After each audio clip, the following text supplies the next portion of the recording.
Olá, tudo bem? Eu sou o Dodô e está começando mais um episódio do podcast Galo Arrasou do Meu Sofrer, podcast onde eu irei conversar sobre o melhor time do mundo, o Clube Atlético Mineiro. Toda semana tem episódio novo. Se acompanha nesse projeto e deixe seu comentário sobre esse episódio. Hoje é um dia muito feliz. Hoje eu vou fazer o pós-jogo do clássico Atlético contra Cruzeiro e deu óbvio. O Galo venceu o Cruzeiro por 2-0 no Mineirão, com torcida só do time azul, e deu um passo muito grande para a classificação no Campeonato Mineiro. Ainda não está garantido, ainda é necessário vencer o último jogo, mas agora o Atlético só depende dele, não depende de mais ninguém. Então se o Atlético vencer, vai estar classificado. Mas antes de continuar falando aí sobre o futuro da competição, vamos fazer um pós-jogo aí dessa partida. Nesse domingo, o Galo entrou em campo contra o Cruzeiro com a mesma formação do jogo passado. Ou seja, o Tomás Coelho, mesmo estando machucado, entrou em campo, foi titular e jogou a partida inteira. Então todo aquele meu papo sobre escalar o Bernard ou escalar o time com 3 volantes não foi necessário. O Tomás Coelho conseguiu jogar. O Atlético foi em campo aí com o Everson no gol, nas laterais Natanael e Arana, na zaga Lianco e Júnior Alonso, na volância Alan Franco e Gabriel Menino, no meio Gustavo Scarpa e Rubens, e no ataque Hulk e Tomás Coelho. O Cuca vem insistindo nessa formação, vem dando resultado. O time melhorou defensivamente em relação ao ano passado. É claro que esse comentário de que o time melhorou defensivamente tem que ser feito com ressalvas, porque a gente só vai ter certeza disso durante o Campeonato Brasileiro, né? Porque o Atlético nessas partidas do Campeonato Mineiro enfrentou o Vila Nova com o time titular, né? Com o time titular o Atlético enfrentou o Vila Nova, e enfrentou o América e o Atlético, 2 times de Série B, e agora o Cruzeiro, o único time de Série A. O Atlético tomou apenas um gol, que foi na partida contra o América, e dá a impressão de ter melhorado muito defensivamente em relação ao ano passado, que o ano passado o Atlético tinha aquele esquema kamikaze, em que atacava com muita gente e deixava muitas sobras para o adversário no contra-ataque. Então esse tipo de característica de ataque do adversário não vem acontecendo, então eu acredito que é por isso que a defesa tenha melhorado, mas só durante o Campeonato Brasileiro a gente pode ter certeza sobre isso, mas é um grande indício de que melhorou, e isso é um ponto muito importante, porque em 2023 o Atlético teve a melhor defesa do Campeonato Brasileiro, e em 2024, com praticamente os mesmos jogadores, o Atlético teve uma das piores defesas do campeonato, tomava goleada atrás de goleada, e eu achava aquilo um absurdo. Como você pode sair da melhor defesa para um time completamente perdido na defesa? Isso deve-se muito ao péssimo trabalho do Milito, que, vou repetir isso, sempre que eu citá-lo eu vou citar o sobrenome que eu dei para ele, que é Gabriel Milito, o pior técnico da história do Atlético, que destruiu o time defensivamente. E para as características que o Atlético tem hoje, ser um bom time defensivamente é sim essencial. O Atlético não é um time muito bom, nós não estamos mais entre os melhores elencos do Brasil, nosso elenco é fraco, e na real nosso elenco é muito fraco, precisa de muitos reforços, a gente não pode deixar se enganar. Não é só porque a gente venceu um freguês que a gente vai se enganar achando que o nosso time é bom. O nosso time não é bom, nós não estamos entre o top 5 do Brasil hoje, mas se o Atlético quiser ter bons resultados, já que não está entre os melhores elencos, vai ter que ter uma boa defesa e se sustentar na defesa, e se sustentando na defesa talvez consiga aí bons resultados em outras competições além do Campeonato Mineiro. Então esse esquema do Cuca trouxe essa melhora defensiva e está conseguindo também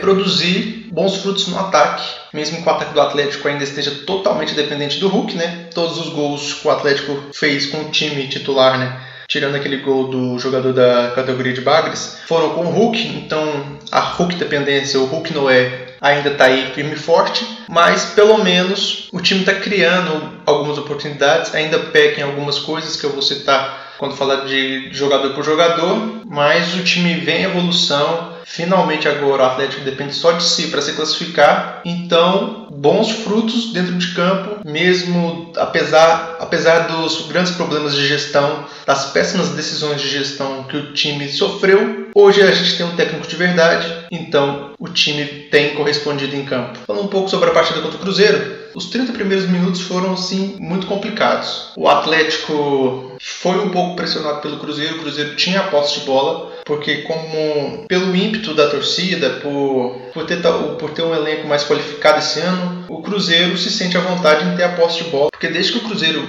jogou a Série B, eles sempre jogaram com as costas contra a parede contra o Atlético, sempre dando a bola para o Atlético, se defendendo, tentando se defender. perder, mas agora com os reforços e com essa confiança, né, gerada pelos reforços, o time do Cruzeiro se sentiu à vontade para ter o domínio da posse de bola e tentar controlar o jogo. Isso aconteceu também na partida do ano passado do Campeonato Brasileiro, né, que o Atlético empatou de 0-0. E eu acho que vai ser uma tendência nas próximas partidas que com esse elenco o Cruzeiro vai tentar ter mais a posse de bola e vai ser mais dominante nesse estilo. E estava conseguindo nessa partida, estava dominando a posse de bola durante o primeiro tempo, durante os 30 primeiros minutos. E o Atlético estava chegando ao ataque com algumas espetadas. Era um jogo muito complicado para o Atlético em termos de postura, porque o Atlético claramente precisava do resultado, enquanto o Cruzeiro não. Tanto que mesmo perdendo, o time acabou se classificando. O Cruzeiro está no grupo mais fraco do Campeonato Mineiro. Tanto que mesmo perdendo, acabou se classificando no seu grupo. Então essa maneira que o Cruzeiro poderia jogar essa partida de maneira aberta, já que ele não dependia do resultado para se classificar, deixou a postura do Atlético em stand-by, vamos dizer assim. O Atlético não foi muito agressivo no início do jogo, estava deixando as coisas rolar para ver como ia ser o andar da partida. Se o Atlético precisaria ser mais agressivo com o passar do tempo, ou se mesmo naquela postura ali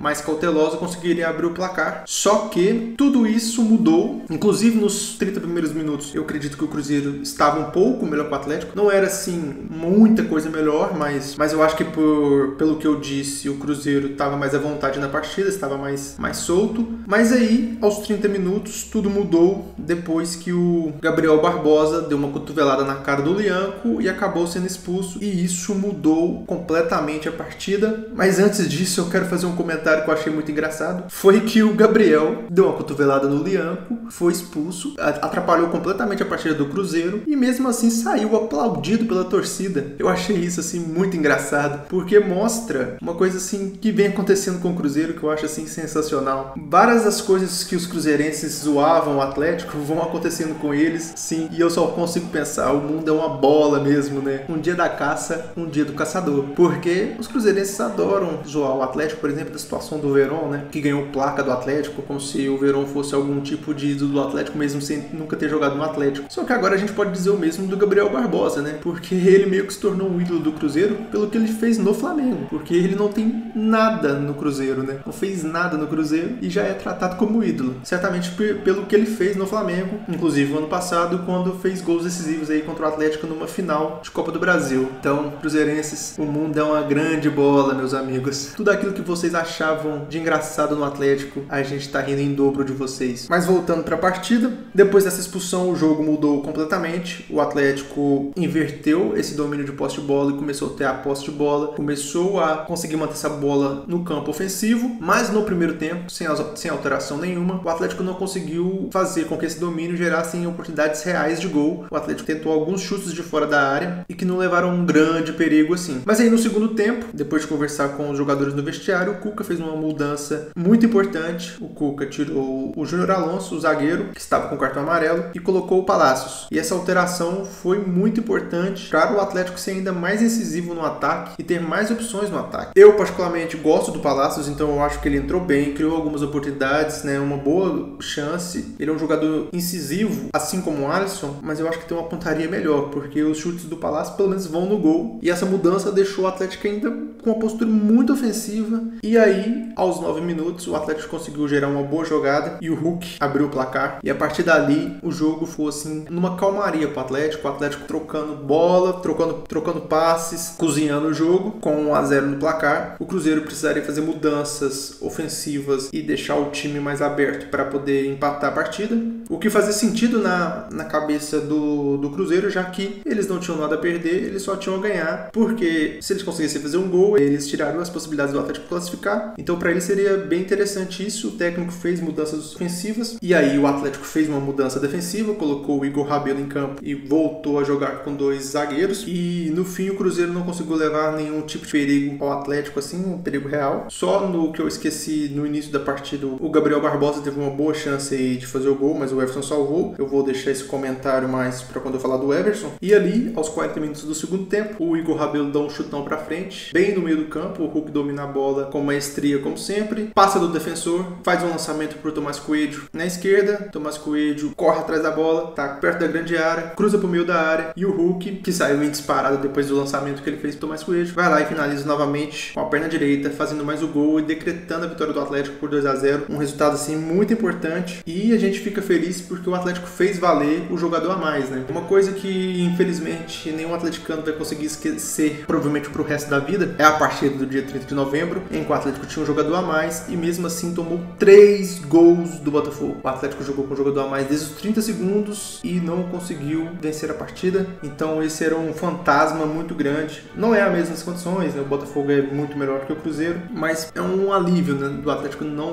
ter conseguido dessa vez aproveitar o jogador a mais e ter vencido a partida e ter agora só depender de si para se classificar no Campeonato Mineiro. Falando um pouquinho das atuações individuais, o Everson, novamente, um jogador assim sensacional esse ano. Eu venho falando durante o ano que o Everson é o melhor jogador do Atlético no ano. Eu vou ter que mudar isso porque o Hulk, depois de 4 gols, não tem como o Hulk não ser o melhor jogador do ano. Mas o Everson tá ali logo atrás porque vem salvando o Atlético sempre que necessário. Continua sendo aí uma segurança na saída de bola. Tem sido um jogador muito consistente e muito bom. O que mostra que o ano passado, em que ele teve um ano ruim, a maioria do tempo, foi graças ao quanto que a defesa era frágil. Quando a defesa é frágil, não importa o quão bom seja o seu goleiro, o goleiro vai sofrer muito. Então ele ficava tomando aqueles gols de fora da área, dos chutes de fora da área, que todo mundo falava que era indefensável, mas sempre o adversário tinha aquela chance, tinha aquela oportunidade, tinha aquele espaço para fazer aquele chute. Hoje o adversário não tem mais esse espaço. E isso foi, assim, maravilhoso para as atuações do Everson. Só atuações boas, só atuações seguras, o ano inteiro, salvando o time, sempre que necessário. E essa segurança na saída de bola é incrível o ano até esse momento do Everson. Nas laterais, Natanael, novamente jogando bem, evoluindo, deu a escoradinha no primeiro gol para o Hulk finalizar, vem participando bem do ataque, vem sendo seguro na defesa, é o que a gente espera de um lateral, e eu imagino até que se ele continuar assim, evoluindo, num futuro próximo, pode ser que o Atlético consiga uma proposta para ele para a Europa, porque realmente ele está em constante evolução. Já na lateral esquerda, para mim o Arana continua sendo a decepção, continua sendo uma decepção. O que a gente está vendo ali não é o Arana de verdade, é um sósia. O Arana que vem jogando esse ano de 2025 é um jogador assim, mediano, limitado. Como eu disse já em vários outros, eu vou repetir novamente. Se fosse o Sarabia jogando essas partidas que o Arana tá fazendo, eu ia falar, foi uma boa partida do Sarabia. Mas como é o Arana, um jogador de seleção, um dos melhores laterais esquerdos do país, a gente espera mais dele. E ele não vem contribuindo. Não tem que sair do time, não tem que vender, não tem que fazer nada disso. É só que um jogador desse nível a gente espera mais. Na zaga, vou começar falando aí de um dos destaques da partida, né, que foi o Lianco. Lá durante os amistosos dos Estados Unidos eu reclamei um pouco, falando que essa coisa do Lianco de botar a banca de machão não ajudava o time, mas parece que eu me enganei, porque ajudou o time, porque desestabilizou os jogadores do Cruzeiro. Os jogadores do Cruzeiro estavam pilhados com o Lianco e estavam tentando fazer ele pegar pilha. Só que ele não pegou pilha com eles. Quem pegou pilha foi o Gabigol e o Dudu, que fizeram de tudo para ele tomar cartão nessa partida, mas novamente o Lianco jogou muito bem, não caiu na pilha, se manteve o jogo inteiro, não tomou cartão. Foi uma partida assim muito brilhante do Lianco, tanto no alto como embaixo, ele marcou muito bem. No momento em que o Cuca tirou o Júnior Alonso e ele se tornou o único zagueiro, é óbvio que teve a companhia do Alan Franco. O Alan Franco, que estava no meio de campo, voltou, recuou para fazer a dupla de zaga com o Alan Franco, mas o Alan Franco é um jogador baixinho, então essa coisa de antecipação, de movimentação, de bola alta para o zagueiro cortar, quase ficou como missão do Lianco e ele foi muito bem, então teve uma partida excelente. Mas do outro lado, o Júnior Alonso não jogou bem, ele novamente cometeu a mesma palhaçada que ele faz todo jogo, de tentar fazer interceptações no campo ofensivo, e não funcionou novamente. Ele deixou a defesa aberta e teve que sair correndo. No lance que ele tomou cartão, foi um domínio errado e um passe errado que ele fez. Ele comete esse erro com alguma frequência, não é a primeira vez, nem a segunda, nem a terceira que ele erra um passe, ele tem que fazer a falta e tomar o cartão para compensar o erro. Então a contratação de mais um zagueiro é muito importante para o Atlético. Existe a especulação do IR Mina, que quando jogou no Palmeiras era um grande zagueiro, mas depois de tantos anos eu não sei. Mas eu acho que qualquer coisa além de Júnior Alonso é essencial para o Atlético, porque é um jogador em decadência e que tem uma boa vontade da torcida e da imprensa, e por isso não é criticado como outros zagueiros aí do elenco, como o Rabelo e o Bruno Fux. Mas em termos técnicos ele está no mesmo nível desses. Já no meio de campo, Alan Franco, nosso primeiro volante, continua muito bem. Eu acho que o Cuca achou a posição dele. Ele é o primeiro volante mesmo. Eu acho que ele vai funcionar muito melhor nessa posição do que como um segundo volante. No segundo tempo teve que fazer a zaga com o Lianco e foi muito bem também. Então é um jogador que está garantindo a posição. Dos jogadores que tem no elenco, ele realmente é a melhor opção. Novamente eu destaco que o Fausto Vera foi titular o ano passado para nem ser utilizado esse ano. Ele foi titular no jogo contra o Cruzeiro lá no amistoso, mas depois nunca mais. Depois que o Atlético voltou ao Campeonato Mineiro com os titulares, com o time profissional, Fausto Vera não jogou nenhuma partida. Eu sinceramente acho que o Fausto Vera é melhor que o Otávio, então eu preferia que o Cuca desse oportunidades para o Fausto Vera, mas o Cuca vem dando oportunidades para o Otávio, então aí fica essa incógnita. O Fausto Vera custou caro para o Atlético, não deve ter um salário baixo. O Atlético deveria tentar aí ver uma situação, porque ficar com os 3 primeiros volantes, Alan Franco, Otávio e Fausto Vera, não faz muito sentido. Seria mais interessante se desfazer do Otávio ou do Fausto Vera e abrir espaço para outra contratação que o Atlético está precisando ainda. O Atlético vem nos dizendo que é um time empobrecido, que não tem dinheiro, por isso que eu estou falando isso. É claro que com o elenco fraco seria melhor contratar e não perder ninguém, mas já que está nessa situação aí difícil, que não dá para entender, né? Já que teve a melhor arrecadação da sua história no ano passado, então já que o Cuca não gostou do Fausto Vera, adeus Fausto Vera, abre espaço aí para um jogador que possa ser utilizado. Na outra volante tivemos o Gabriel Menino. Foi uma partida discreta nessa partida, mas jogou bem relativamente. Não tem muito o que dizer sobre ele. Com essa dupla de volância tem funcionado bem. Eu acho que está certo em insistir nela e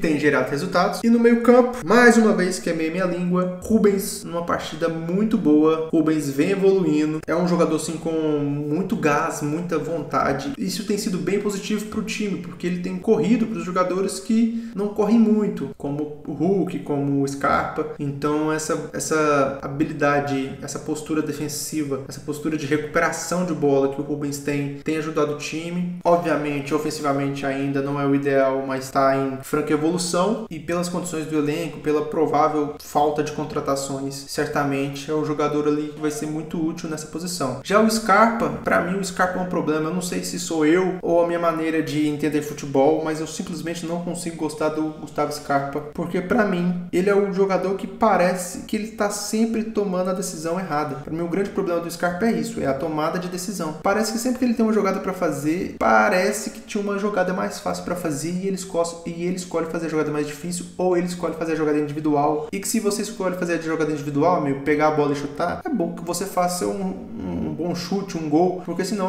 para quem tá assistindo a partida vai parecer só que você tomou mais uma decisão errada, já que a decisão individual de fominha, entre aspas, não gerou nada pro time. Enquanto tinha um jogador passando do seu lado, tinha um jogador aberto que você poderia ter passado a bola e você não passou a bola porque você tomou essa decisão de ser mais individualista. E parece que o Scarpa é sempre isso. E parece que é por isso que o Hulk tá sempre brigando com ele, porque o Hulk também tem essa sensação de que o Scarpa tomou mais uma decisão errada. Então eu já falei que não é normal os dois brigarem toda a partida. Isso acontece na minha humilde opinião, porque o Scarpa é péssimo tomando decisões. Ele sempre toma decisões ruins, ou não a decisão, entre aspas, ideal. E no ataque, meu amigo, os dois jogadores de ataque foram muito bem nas partidas, os dois foram destaques. Primeiro, Tomás Coelho fez uma partida muito boa, mesmo no sacrifício, ele jogou muito bem, participou de boas jogadas, participou dos 2 gols, então muito positivo. Mostra aí que o Atlético tem um bom potencial aí para jogar pela esquerda ou pela direita, né? Ele pode fazer as duas, e se mostrou assim um jogador bem inteligente, que vai ser bastante útil aí pro Atlético. Mas então assim, agora o Atlético tá 2 esperanças, né? Tanto pelo Júnior Santos como pelo Tomás Coelho, que o Atlético vai conseguir gerar boas jogadas aí pelas pontas, algo que tava faltando pra gente desde o ano passado. E por fim, o super-herói, o Noé, novamente com 2 gols, um jogador assim sensacional, o melhor jogador de futebol brasileiro, novamente decisivo e novamente cuidando do seu filhotinho azul. O Cruzeiro se tornou o time que o Hulk mais fez gols na sua carreira, são 9 gols em 11 partidas, e enquanto a gente tiver o Hulk, a gente tem esperança. Enquanto a gente tiver o Hulk, o Atlético tem sempre a chance de vencer a partida. E hoje ele foi lá e maltratou o nosso freguesinho azul, que não aguenta mesmo o batidão da viola. Quando o Atlético precisa, tá lá o nosso amiguinho azul para dar os nossos 3 pontinhos e nos ajudar aí e nos deixar um passo da classificação. Não tenho o que dizer do Hulk, é um jogador sim sensacional e muito decisivo. Infelizmente, pela situação que o Atlético teve no início do campeonato, ele vai ter que se jogar contra o Itabirito, não vai poder ser poupado, porque todos os gols que o time fez foram dele, então não dá pra contar com a vitória sem o Hulk, então ele vai precisar jogar. Eu espero que o Atlético consiga ir na quarta-feira um resultado mais elástico, para que o Hulk possa descansar um pouco, né? Então, mas eu acredito que, o que eu posso dizer sobre o Hulk é isso: enquanto ele estiver em campo, o Atlético tem chance de vitória. Enquanto ele estiver em campo, o Atlético está a um passo do gol, e foi isso que aconteceu. Hulk nos garantiu mais uma vitória sobre o nosso freguês azul, mais uma vez cuidando do seu filhotinho azul. Então o Atlético venceu por 2-0. Depois da expulsão do Gabriel Barbosa, a partida se desenhou para o Atlético dominou as ações, não sofreu, venceu com confiança, com consistência o Cruzeiro, e agora o Atlético tornou o segundo colocado do seu grupo com 13 pontos, a mesma pontuação da Tombense, só que a Tombense tem uma vitória a mais e por isso está na liderança. O curioso sobre o Atlético é que agora o Atlético ou ele termina em primeiro geral ou ele termina em quarto, porque o Atlético depende só de si para se classificar. Se ele vencer, ele estará classificado, mas ele depende do Tombense para saber se é em primeiro ou em segundo, porque se o Tombense vencer a partida que vai fazer contra o Vila Nova, a Tombense vai ser a líder do grupo, o Atlético vai se classificar como o melhor segundo colocado. Mas caso o Atlético vença e a Tombense não vença o Vila Nova, né, empate ou derrota, o Atlético aí se tornaria o líder do grupo, e essa classificação vai mudar completamente os embates, né? Se o Atlético vencer e terminar em quarto, certamente ele vai enfrentar a Tombense, que vai se classificar como o melhor time, o melhor primeiro colocado. Mas se o Atlético ficar em primeiro, aí o adversário do Atlético já pode ser várias opções. Poderá ser o Tombense, poderá ser o Betim, poderia ser o Atlético, poderá ser o América. Então, em termos de adversário, talvez fosse até mais interessante o Atlético terminar como o melhor segundo, porque nessa situação ele enfrentaria a Tombense. Mas em termos de decidir a semifinal e as finais em casa, seria mais interessante, obviamente, o Atlético terminar em primeiro. O Atlético aí se manteve como o único time invicto da competição, teve um início desastroso com o Sub-23, mas desde que os profissionais, os titulares voltaram, o time vem conseguindo boas atuações e bons resultados, então isso é muito bom. Isso mostra o trabalho do Cuca, isso mostra que ainda temos algum nível de talento no time, só que eu tenho medo de que isso camufle a péssima gestão. Nós ainda temos a pior SAF do Brasil. O time tá pelado, o elenco é fraco, precisa de reforços. Não deveria acabar a busca de reforços com esse time. O Atlético precisa de no mínimo mais um zagueiro, mais um lateral esquerdo, mais um volante, mais um meia criativo e mais um centroavante. 5 posições seriam assim essenciais, contratar mais 5 jogadores. Obviamente, como isso é uma utopia, a gente pode eliminar aí a busca pelo lateral esquerdo, pode eliminar a busca pelo volante, mas um zagueiro, um meia criativo e um centroavante seriam essenciais sim para o Atlético contratar, porque o Atlético tem um centroavante no elenco agora, que é o Daverson, e ele não está sendo muito bem utilizado pelo Cuca. Não sei se o Cuca gosta muito do Daverson, o Cuca meio que... Então não sei se o Cuca vai realmente utilizar o Daverson. Por exemplo, ele desistiu do Fausto Vera, que era um jogador que era titular e muito utilizado ano passado. O Daverson foi titular o ano passado e agora vem entrado no segundo tempo, bem no finalzinho das partidas. Então seria muito interessante contratar mais um meia criativo, mais um centroavante e mais um zagueiro, porque se o Lianco não puder jogar, o Atlético tem uma zaga muito fraca. Não importa as combinações que vocês imaginarem. Rabelo, Fux, Rabelo, Alonso, Fux. São péssimas combinações, são zagueiros bem fracos e merdeiros. São zagueiros que erram passes e deixam o time em situação complicada. Então seria muito interessante contratar mais um zagueiro. E talvez essas boas atuações, esse bom trabalho do Cuca, dê a impressão de que o time não precise de mais material humano. E essa seria uma impressão errada. O time realmente precisa ainda de reforços. Mas o otimismo é crescente, não tem como. O Galo só depende de si agora para se classificar. O Galo bateu no timinho azul, a freguesia continua, tá em crise, chamam o azul celeste, mas o Atlético já deixou o Cruzeiro para trás. A gente não tem que ficar pensando no Cruzeiro, a gente tem que estar pensando nos melhores times do Brasil, a gente tem que estar pensando nos nossos rivais nacionais. Flamengo, Botafogo, Palmeiras. O Atlético tem que alcançar esses clubes, não é ficar pensando, não é olhando para trás. Então por isso que a gente ainda precisa de reforços, a gente ainda precisa cobrar essa diretoria que fez um péssimo trabalho esse ano, mas que tem sido salvo pelo bom trabalho do Cuca. Quarta-feira tem mais, quarta-feira o Atlético enfrenta o Itabirito,